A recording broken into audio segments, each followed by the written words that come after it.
Vote మనం ఎలా వేయాలి, ఎవరికి వేయాలి, ఎప్పుడు వేయాలి? ఈ నెల 13వ తేదీన ఎన్నికల కమిషన్ ఎలక్షన్ను మనకు అమలు చేసింది. మనకు 2 ఓట్లు ఉంటాయి. ఒకటి ఎమ్మెల్యేకి వేయడానికి, రెండోది ఎంపీకి వేయడానికి. ఉదాహరణకు పీఠాపురం ఎమ్మెల్యే పవన్ కళ్యాణ్ గారికి వేయడానికి 1 ఓటు, అలాగే కాకినాడ ఎంపీ ఉదయ్ గారికి వేయడానికి 1 ఓటు. సో మనం ఓటు ఎవరికి వేయాలి అంటే మనకు మన రాష్ట్రానికి ఖచ్చితంగా మంచి జరుగుండాలి, లేదా ఇప్పుడు వచ్చే ప్రభుత్వం మంచి చేస్తుందనే హామీ అయినా మనకు ఉండాలి. ముందుగా ఒక 5 పాయింట్లను పరిగణలోకి తీసుకుంటాం. First point special status. So దీనివల్ల మనం పర్చేస్ చేసే ప్రతి ఒక్క గూడ్స్లో కానివ్వండి, మనం కొట్టించే పెట్రోల్ అండ్ డీజిల్లో కానివ్వండి, మనకు జిఎస్టీ అనేది అధిక శాతం ఉంటుంది. సో ఈ స్పెషల్ స్టేటస్ రావడం వల్ల మనకు జిఎస్టీ అనేది తగ్గుతుంది, అలాగే మన నిత్యావసర సరుకుల ధరలు కూడా చాలా తగ్గుతాయి. చెప్పడానికి చాలా సులువుగా ఉండొచ్చు, కానీ మనకి ఈ స్పెషల్ స్టేటస్ వల్ల చాలా ఉపయోగం అయితే ఉంది. సెకండ్ పాయింట్ క్యాపిటల్, రాజధాని. మనకు రాజధాని వల్ల అనేక ఉపయోగాలు. అందులో కొత్త కొత్త పరిశ్రమలు కానివ్వండి, అలాగే కొత్త ఉద్యోగ అవకాశాలు కానివ్వండి మనకు మన రాష్ట్రానికి చేకూరుతాయి.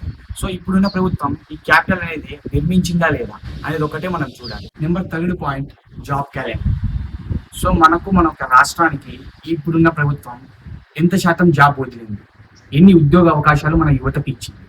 సో ఇది అనేది మీరు ఒక్కసారి పరిశీలించాలి.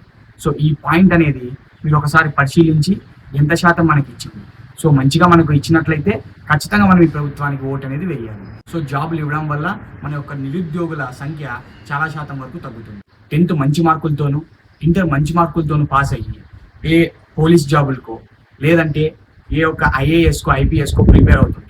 సో ఈ 5 ఏళ్ళు అనేది వెనకబడితే నెక్స్ట్ 5 ఏళ్ళకి మీ ఏజ్ లిమిట్ అనేది దాటిపోవచ్చు. సో మనకి ఇప్పుడున్న ప్రభుత్వం ఈ యొక్క ఉద్యోగ అవకాశాన్ని ఎంత శాతం అనేది నిర్వర్తించింది, ఎంత శాతం నిర్వర్తించలేదు అనేది మనం పరిగణలోకి తీసుకొని మనం ఒక్కసారి పరిశీలించి మనం ప్రభుత్వానికి ఓటు అనేది వేయాలి. 4th point Polavaram project. ఇప్పుడున్న ఈ ప్రభుత్వం కానివ్వండి, ఇంతకు ముందున్న ప్రభుత్వాలు కానివ్వండి, ఈ యొక్క ప్రాజెక్ట్ని వెనక వేస్తూనే ఉన్నాయి. ఇదైతే కంప్లీట్ కాకనే ఉంది. సో ఇప్పుడున్న ప్రభుత్వం, ఇంతకు ముందున్న ప్రభుత్వం ఎంత శాతం అనేది ఈ ఒక పోలవరం ప్రాజెక్ట్ని కంప్లీట్ చేసింది అనేది మనం ఒక్కసారి ఆలోచించాల్సిన విషయం. ఖచ్చితంగా మనం ఈ యొక్క రాష్ట్ర పౌరునిగా మన మీద ఉంది. ఈ యొక్క పోలవరం ప్రాజెక్టు వల్ల చాలా మంది రైతులకు సాగునీరు అనేది అందుతుంది. సో మనం ఇది ఒకసారి చెక్ చేసుకొని మన ఓటు అనేది ఏ ప్రభుత్వానికి వేయాలి అని ఒకసారి నిర్ణయించుకోవాలి. 5th పాయింట్ రైతు రుణమాఫీ. సో ఈ రైతు రుణమాఫీ అనేది ఈ యొక్క రాష్ట్రానికే కాదు, దేశానికి, ప్రపంచానికి చాలా అవసరం. ఈ రైతు రుణమాఫీ వల్ల రైతు అనేది ఇంకొక పంట పండించడానికి కానీ, తన అప్పులు మీదకేసుకోకుండా ఉండడానికి కానీ చాలా ఉపయోగపడుతుంది. ఈ యొక్క ప్రభుత్వం రైతులకు ఎంత శాతం రుణమాఫీ చేసింది, రైతులకు ఎంత శాతం ఆదుకోయింది అనేది ఈ పాయింట్ ఒక్కటే చాలు మనం ఈ ప్రభుత్వానికి ఓటు వెయ్యాలా లేదా అని నిర్ణయించుకోవడానికి. ఇంతకు ముందున్న ప్రభుత్వం ఎంత శాతం చేసింది, ఇప్పుడున్న ప్రభుత్వం ఎంత శాతం చేసింది అనేది మనం ఒక్కసారి పరిశీలించి మన ఓటు అనేది ఆ ప్రభుత్వానికి వేయాలి. రైతు చాలా శాతం మనం ఎలా చూస్తుంటాం, రైతుని ఒక మంచి నాగలి పట్టుకొని మీసం మెలేస్తూ చాలా గంభీరంగా, చాలా హుందాగా ఉంటాడు. కానీ నిజ జీవితానికి రైతు ఒక పురుగుల మందు డబ్బాని చూస్తూ దాని అవసరం నాకు ఎప్పుడు పడుతుందా అనే ఒక టెన్షన్ అనేది ఒక రైతుకుంది. అంతగా దిగజార్చాయి ఇప్పుడున్న ప్రభుత్వాలు కానివ్వండి, ఇంతకు ముందున్న ప్రభుత్వాలు కానివ్వండి. మనం ఎంత చేసినా ఏమి చేసినా మనకు టైం టు టైం అనేది ఆకలి అవుతుంది. మనం 3 పూట్ల అన్నం అనేది తినాలి. ఆ యొక్క ధాన్యం అనేది మనం తినాలి అంటే ఆ ధాన్యాన్ని పండించే రైతు బాగుండాలి.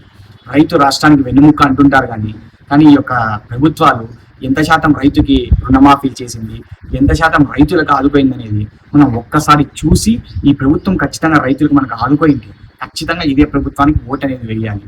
లేదు ఈ ప్రభుత్వం ఆదుకోలేదు అంటే నెక్స్ట్ వచ్చే ప్రభుత్వాలు తన మేనిఫెస్టోలో, ఇప్పుడు వచ్చే ప్రభుత్వం తన మేనిఫెస్టోలో రైతులకు ఎంత శాతం ఇంపార్టెన్స్ ఇచ్చింది లేదనేది మనం ఒక్కసారి పరిశీలించి మనం రైతు పక్క ఓటు అనేది వేయాల్సిన బాధ్యత మన ఒక రాష్ట్ర దేశ పౌరుడిగా మన మీద ఉంది. ఇప్పుడు నేను చెప్పిన ఈ 5 పాయింట్లు మనకు రాష్ట్రానికి చాలా ఉపయోగకరమైనవి. నేను చెప్పిన ఈ 5 పాయింట్లని ఇప్పుడున్న ప్రభుత్వం ఎంత శాతం చేసింది, నెక్స్ట్ వచ్చే ప్రభుత్వం ఎంత శాతం చేయబోతుందని మనం ఒకసారి పరిశీలించి మన ఓటు అనేది ఈ ప్రభుత్వానికి వేయాలా లేదంటే నెక్స్ట్ ప్రభుత్వానికి వేయాలా అనేది మనం నిర్ణయించుకోవాలి.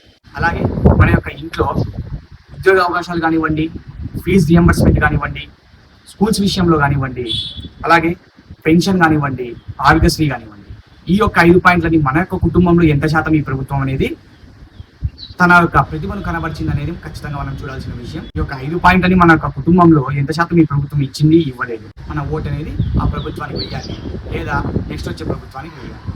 మొదటిగా వేస్తున్న ఓటర్లకు నా హృదయపూర్వక శుభాకాంక్షలు. మీ యొక్క ఓటుని అవినీతి వైపు కాకుండా నీతి వైపు వేయాలని నేను మనస్ఫూర్తిగా కోరుకుంటూ. జై హింద్.